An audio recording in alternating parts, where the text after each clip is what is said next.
আজকে আমাদের মিটিংয়ের মূল উদ্দেশ্যটাই আমরা বাৎসরিক যে আমরা সম্মিলন করি 21-22 আমরা করি। গত বছর আমরা করেছি, রাজীব গান্ধী মৃত্যু দিন উপলক্ষে আমরা করেছি, মশাল মিছিল করেছি।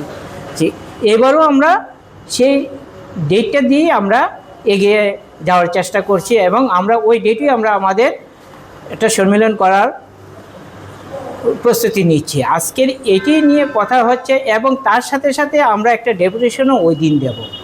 কারণ ডিডিটি শ্রমিক যারা, তারা বিগত 50-60 বছর ধরে কাজ করতেছে, তারা আজকে অবধি রেগুলার তো দূরের কথা, 116 টাকা আগে ছিল আর এখন এটাকে 216 টাকা, 50 বছরে 216 টাকা 26 টাকা পায়। তো 226 টাকা দিয়ে তো একটা ঘর চলে না। একটা বাড়িতে হাজিরার কাজ করালো 500-700 টাকা নেয় এক্ষণের দিনে। আর তারা এত বড় জিনিসটা কাঁধে নিয়ে নিয়ে মানুষের বাড়ি বাড়ি যায়, পাহাড় বা করে, তাদের বেতন আর বৃদ্ধি আর হয় না।